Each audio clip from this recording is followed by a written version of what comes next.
तो ऐसे समय की ओर मानव सभ्यता एक स्वतंत्र समय की ओर जा रहा है। अच्युतानंद जी अति प्रेम भक्ति से बता रहे हैं, बोले जगन्नाथ क्षेत्र की रत्न सिंहासन पर रक्त छीटा पड़ेगा, रक्त का बिंदु पड़ेगा, और उसी समय भगवान आदि विष्णु सनातन स्वयं जगन्नाथ नीलाचल क्षेत्र को छोड़ के अवतार लेंगे और कलियुग का अंत हो जाएगा। कितने प्रमाण रखते हैं ताकि मानव लोग समझने से कोई मुश्किलियां ना आए। भगवान की अवतार छोटा बात नहीं है। कोटि कोटि अनंत कल्प तक ब्रह्मा शिव शंकर देवता मुनि ऋषि तपस्या करके जिसको नहीं पाए हैं, कलियुग की भक्तों का बड़ा भाग्य है, जिस भाग्यों को मैं वर्णन नहीं कर पाऊंगा। प्रभु आ रहे हैं, भक्ति भाव से सुने। ये अमृत से कहीं अनंत बड़े हैं। अरे अमृत पाने तो अमर हो जाते हैं, वैकुंठ प्राप्ति नहीं होता है। देवता लोग भी सोचते में हमको कभी वैकुंठ मिल जाए, पर मिलता ही नहीं, क्योंकि उनका योग्यता से उनको मंत्री पद मिल गया। उसका अर्थ नहीं गोलक वैकुंठ मिलेगा। तो ये गोलक वैकुंठ क्या है, कहाँ है? धरती से 30 लाख योजन पर गोलक वैकुंठ है। कितने दूर? 30 लाख योजन। एक योजन 3 किलोमीटर से ज्यादा है। तो ये 30 लाख योजन से ज्यादा। और कोई भक्त का प्रभु के वैकुंठ जाता है ना, उनको 30 लाख योजन ऊपर को जाना पड़ता है। मनुष्य लोग अपने कर्म के अनुसार ऊंचे को चलते। सबसे बुरा कर्म करने वाले 10 फीट के नीचे रह जाते हैं, 10-15 फीट के ऊपर, जिसको भूत लोग, प्रेत लोग, पिशाच लोग कहते हैं। और अच्छा कर्म करने वाले उसके ऊपर चंद्र लोक को जाते हैं। और अच्छा कर्म करने वाले सूर्य लोक या पितृलोक को जाते हैं। और अच्छा कर्म करने वाले स्वर्ग लोक को जाते हैं। और अच्छा कर्म करने वाले ब्रह्म लोक को जाते हैं। और सबसे भगवान के जो प्यारा है, जो कृष्ण नाम, जैसे ये माता लोग नच रहे थे, देखो मैं तो प्रणाम करता हूँ, ये जो भाई और माता लोग नचते थे ना, मैं अनंत प्रणाम करता हूँ। ऐसे भाव अगर सब में आ जाए तो भगवान का कृपा संसार में राम राज्य बन जाएगा। अरे नचेंगे तो भगवान के नाम से नचेंगे। किसके लिए शरीर मिला है? खा के पी के मृत्यु हो जाएगा। अरे रोज तो खाते हैं, कभी अमृत तो खाओ ना। और भगवान के नाम से जब नृत्य होता है ना, अमृत आता है। स्वर्ग में देवता लोग भी सोचते हैं हम भी कभी ऐसे सत्संग में नाचें, क्योंकि मनुष्य से वैकुंठ जा पाएंगे। और देवताओं के लिए जो दुर्लभ आज हमको मिल रहा है, मेरा भी भाग्य है। प्रभु ने मेरे को बचा के रखे। कुछ हरिनाम करें, कीर्तन करें और प्रभु की शरण में जाएं।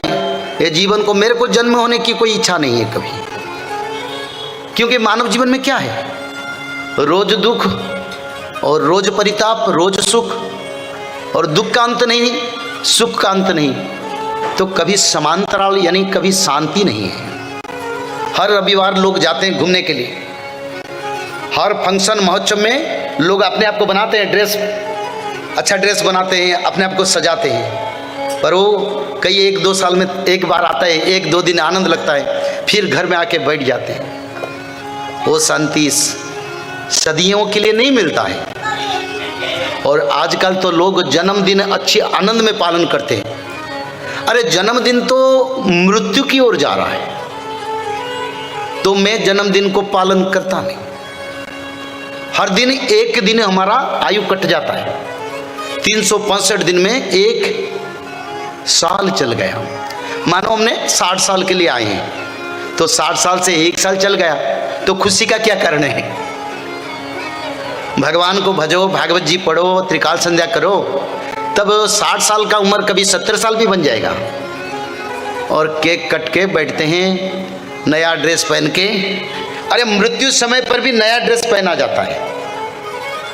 कहीं एक जन्मदिन तुम्हारा मृत्यु दिन भी आ सकता है, तो इसलिए जन्मदिन को खुशी से मत मनाओ।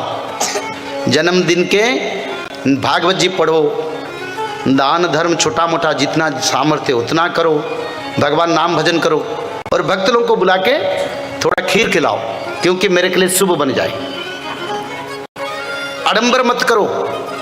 हर संडे को लोग जाते हैं घूमने के लिए, फिर संडे चल जाता है, आते हैं, फिर काम करते, फिर जाते हैं, जीवन भर जाते हैं, आशा पूर्ण नहीं होता है। बोले फिर कितना आए संडे हम जाएंगे, पर ऐसे स्थान को जाएंगे जिस जगह पर रोज संडे से कई अनंत कोटि सुख मिलेगा। तो इसलिए तो मुनि ऋषियों ने कर्म करके बार बार जन्मों के भगवान नाम भज के वैकुंठ को चल जाते हैं। बोले हमको यहाँ कोई शांति नहीं, वो ज्ञानी है, तो इस कारण वो आसान से प्रभु के पास चल जाते हैं, और वहीं पर यहाँ से ज़्यादा सुख है, मैं पहले से बता रहा हूँ। और जो गोलक वैकुंठ है वो 33-30 लाख ऊपर में है। जब ब्रह्म प्रलय होता है वहीं पर प्रलय नहीं होता है, क्योंकि ब्रह्म प्रलय के समय पर जितने पेड़ पौधे वृक्ष लता यानी सूर्यदेव का भी प्रलय हो जाता है, पर जो भगवान की वैकुंठ मुक्ति पाते हैं उनका प्रलय नहीं होता। तो बड़ा कौन है? जिसको मुक्ति मिला वो बड़ा है ना, क्योंकि ब्रह्म प्रलय तो हर कल्प में होता है। जब ब्रह्मा जी निद्रा जाते तब ब्रह्म प्रलय होता है, पर ब्रह्म प्रलय में भी मरने वाले मुक्ति लोग, धरती पर कई अनंत कल्प आता है, अनंत कल्प ब्रह्म प्रलय होता है, जिस समय कुछ भी दुनिया में नहीं रहता है, सारे विश्व जलमग्न हो जाता है। ऐसे सहस्र वर्ष रहने के बाद फिर 12 सूर्य उदय होते हैं, वो जल को सुखाने के लिए। वो जल सूखने के बाद फिर ब्रह्मदेव को प्रभु निर्देश देते हैं सृष्टि सृजन के। तो इसमें सब मरते हैं, पर जो भगवान कृष्ण के भक्त उनका मृत्यु नहीं है, आनंद ही आनंद। तो इसीलिए भगवान कहते हैं ना,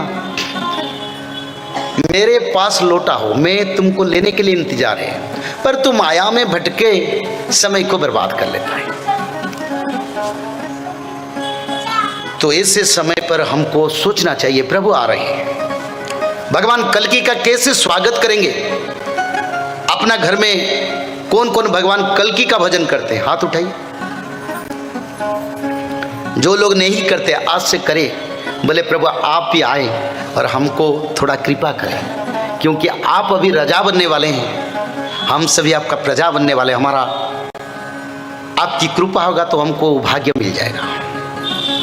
और कल्कि भगवान का नाम माधव है, अच्युतानंद ने लिखे हैं। जय श्री माधव। जल प्रलय, महामारी और भूकंप, अग्नि प्रलय, वर्ल्ड वार 3 और महाविनाश, ये तो एक दिन होना ही है। लेकिन इस सब से आप बच कैसे सकते हैं? सबसे पहले नॉनवेज खाना छोड़ दीजिए, अंडा भी नहीं खाना है, और किसी भी तरह का नशा मत करिए, और गलत काम मत कीजिए, और सत्य, प्रेम, दया, क्षमा और शांति का आचरण कीजिए। और 3 चीज कीजिए, उसमें से सबसे पहला है त्रिकाल संध्या यानी त्रिसंध्या। उसको दिन में 3 बार करते हैं। जैसे सुबह में करते हैं ब्रह्म मुहूर्त में, सुबह 4 बजे से लेकर के 6 बजे के बीच में आप कभी भी कर सकते हैं। लेकिन आपको समय नहीं मिला तो समय आप आगे पीछे कर सकते हैं, आधा घंटा 1 घंटा पीछे कर सकते हैं। दोपहर में 11:30 बजे से लेकर के दिन का 1 बजे तक कर सकते हैं, उसके बीच में शाम को 5 बजे से लेकर के 6:30 बजे तक कर सकते हैं। दिन भर में 1 बार नहा के त्रिकाल संध्या जरूर करें। बाकी समय आप हाथ पैर मुंह धोकर भी कर सकते हैं, और 3 बार आप श्री गंगे बोल करके स्टार्ट कर सकते हैं। जो दूसरा उपाय है वो है श्रीमद् भागवत महापुराण पठन। दिन में 1 अध्याय जरूर पढ़ें, दिन भर में 1 अध्याय जरूर पढ़ें, वो भी ना हो सके तो 1 पन्ना तो जरूर पढ़ें। अगर उतना भी समय नहीं है तो 1 श्लोक जरूर पढ़ें। तीसरा उपाय माधव नाम का जप करें, निरंतर करें, कोई भी काम करते हुए करें, हमेशा माधव नाम का जप करें। त्रिसंध्या का पीडीएफ, श्रीमद् भागवत महापुराण का पीडीएफ और भविष्य मल्लिका का फ्री ई बुक भविष्य मल्लिका पुराण, ये सब आपको डिस्क्रिप्शन बॉक्स में मिल जाएगा। भविष्य मल्लिका के बारे में अधिक जानकारी के लिए आप भविष्य मल्लिका के वेबसाइट पर संपर्क कर सकते हैं bhavishyamalika.com। और अधिक जानकारी के लिए भी कल्कि अवतार ऑफिशियल चैनल को देख सकते हैं, जहाँ पर मल्लिका के बारे में खुलकर बातें रखी गई है, जहाँ पर आप लगभग 1000 जितना वीडियो आपको देखने को मिल जाएगा। और भी आपको अधिक जानकारी जानना है त्रिसंध्या के बारे में और कोई आपको सवाल है तो नीचे दिए गए नंबरों पर आप संपर्क कर सकते हैं।